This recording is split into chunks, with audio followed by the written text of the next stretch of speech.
आज की इस वीडियो में हम लोग आउटलाइन करेंगे।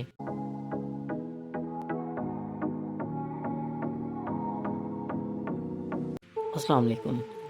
प्रीवियस वीडियो में हमने कंप्लीट ट्रेसिंग का प्रोसेस देखा, जिसमें मैंने आप लोगों को ट्रेसिंग के सारे स्टेप्स बताए और ये भी बताया कि फ़ाइनल में आप किस तरह से अपनी स्केच बुक के ऊपर अपने ट्रेस को लेके आ सकते हैं। आज की इस वीडियो में हम लोग आउटलाइन करेंगे। आउटलाइन किस तरह से की जाती है वो मैं आप लोगों को करके दिखाऊंगा। वीडियो को स्टार्ट करने से पहले कुछ ज़रूरी चीज़ें हैं जो आप लोगों को बताना ज़रूरी हैं। आउटलाइन किस लिए की जाती है, सबसे पहले आप लोगों को ये पता होना चाहिए। अच्छा, अब आप लोग देख रहे होंगे कि ये मेरे पास ट्रेसेस हैं। तो जब हम इनके ऊपर कलरिंग करते हैं ना, तो ये ट्रेस इतना लाइट होता है कि ये जब इसके ऊपर कोई भी कलर आता है, वाटर पेंट हो या कोई भी और कलर भी हो, तो ये जो पेंसिल का ट्रेस होता है ये हमें फिर नज़र नहीं आता, यानी कि ये सी थ्रू नहीं रहता जब इसके ऊपर पेंट आ जाता है। तो हम आउटलाइन इसलिए करते हैं कि हमें पता हो कि हमें किस एरिया के अंदर रह के कलर करने हैं। आउटलाइनिंग के लिए हमारे पास ड्राइंग पेन्स आते हैं, हम इनके ज़रिए से आउटलाइन करते हैं और इन ड्राइंग पेन्स के डिफरेंट साइज़ होते हैं। अगर आप लोग देखें तो ये 0.1 साइज़ का ड्राइंग पेन है। इसी तरह से इनके डिफरेंट साइज़ होते हैं और ये जैसे जैसे साइज़ बढ़ता जाता है, यानी 0.2, 0.3, 0.4, तो क्या होता है कि इसकी टिप का साइज़ इंक्रीज़ होता जाता है। तो अगर आप लोग देखें इसकी कितनी बारीक सी टिप है। ये डिफरेंट साइज़ डिफरेंट एरियाज़ के लिए यूज़ किए जाते हैं। अगर आप लोग ये देखें तो ये 0.2 है, अगर आप लोग ये देखें तो ये 0.3 है। सो मैंने बताया कि ये जैसे जैसे इनका साइज़ इंक्रीज़ होता जाता है ये बड़े होते जाते हैं। सो हम लोग मोस्टली जब सिर्फ हमें अपना गारमेंट डिज़ाइन करना हो तो हम क्या करते हैं कि 0.1 या 0.2 को यूज़ करते हैं। लेकिन अगर हमें फेस के फीचर्स को ड्रा करना है तो फिर हम क्या करेंगे। अगर आप लोग देखें तो ये फेस के फीचर्स बहुत छोटे छोटे हैं। अगर हम यहाँ पे आईब्रोज, नोज़ और लिप्स को ड्रा करें तो आप सोचेंगे क्या होगा। तो उसके लिए सबसे छोटा साइज़ आता है इन्हीं ड्राइंग पेन्स का, जो कि 0.05 होता है। अगर आप लोगों में से कोई फीचर्स ड्रा करना चाहता है तो याद रखिएगा कि 0.05 का जो ड्राइंग पेन होता है वो फेस के फीचर्स के लिए इस्तेमाल किया जाता है। तो अभी हम स्टार्ट करते हैं अपना आउटलाइनिंग करना और मुझे देखिएगा कि किस तरह से मैं आउटलाइनिंग कर रहा हूँ। तो बेसिकली ये सिंपल सा कॉन्सेप्ट है कि हम आउटलाइन इसलिए करते हैं कि हम उस पार्ट के अंदर रहते हुए अपना जो है कलरिंग कर सकें, यानी कि अपने स्केच को रेंडरिंग कर सकें। हम जैसे जैसे एक फर्दर स्टेप की तरफ जा रहे हैं, हम अपने स्केच को रेंडरिंग करने की तरफ जा रहे हैं। सो आइए देखते हैं कि किस तरह से होगी हमारी ट्रेसिंग, और वीडियो को कंप्लीट देखिएगा। वीडियो को मैं जो है वो थोड़ा सा फास्ट कर दूंगा, क्योंकि जो स्टेप है वो सिर्फ आपने देखना है और इसमें भी आप लोगों की प्रैक्टिस सिर्फ वो लाइंस और वेव्स वाली ही है। अगर आप लोगों की वो अच्छी है प्रैक्टिस तो फिर आप लोग आउटलाइनिंग में भी अच्छे हो। अगर आप लोगों की प्रैक्टिस नहीं है तो आप लोगों से आउटलाइन नहीं हो सकेगी। और मेरी रिकमेंडेशन ये है कि आप लोग आउटलाइन करने की प्रैक्टिस कहीं सेपरेट कर लो, उसके बाद अपने स्केच बुक की तरफ जो है वो मूव करो, ताकि आप लोग जो है वो आउटलाइन करते हुए कोई मिस्टेक ना कर सको। सो आइए स्टार्ट करते हैं आउटलाइनिंग को।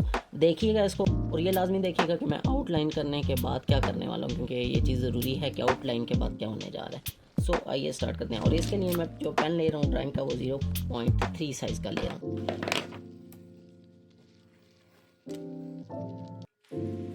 वीडियो को प्लीज़ लाइक कर दें। अगर आप लोग चैनल पे नए हैं तो चैनल को ज़रूर सब्सक्राइब करें, क्योंकि आप लोगों के लिए बेशुमार कंटेंट है अभी फैशन के हवाले से। अगर आप लोग सीखना चाहते हैं तो ये एक छोटी सी रिक्वेस्ट है और आई होप सो कि आप ज़रूर पूरी करेंगे। अब आउटलाइनिंग स्टार्ट करते हैं।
सो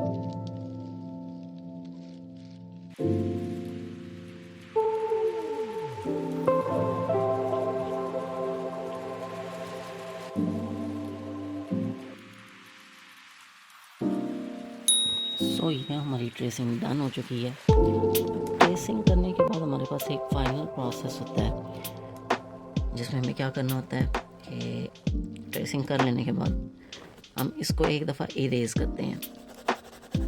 अब आप लोगों में से कोई अगर मुझे बता सके कि हम ये इरेज क्यों करते हैं।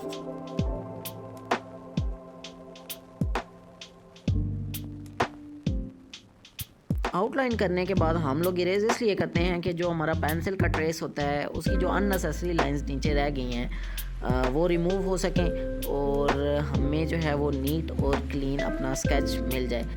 सो ये थी हमारी आउटलाइनिंग। अब नेक्स्ट हमारा प्रोसेस जो होगा वो होगा रेंडरिंग का। सो ये रहे मेरी बाकी के फैशन इलस्ट्रेशंस जिनको मैंने आउटलाइन कर लिया है। सो आज की वीडियो में मेन चीज़ आप लोगों को दिखाना था कि आउटलाइन किस तरीके से होती है, और मैंने सारी चीज़ें बता दी हैं कि आउटलाइंस के लिए कौन से पेन्स यूज़ किए जाते हैं और उनमें डिफरेंस क्या है। एंड आई होप सो कि आप लोगों को पता चल गया होगा। जाते जाते मेरी आप लोगों से एक रिक्वेस्ट है कि वीडियो को प्लीज़ लाइक कर दें, चैनल पे नए हैं तो सब्सक्राइब कर दें और मुझे कमेंट में बताइएगा कि वीडियो आपको कैसे लगी। तो आज के लिए इतना ही, अपना ख्याल रखिएगा, मिलते हैं नेक्स्ट वीडियो में। अल्लाह हाफिज़।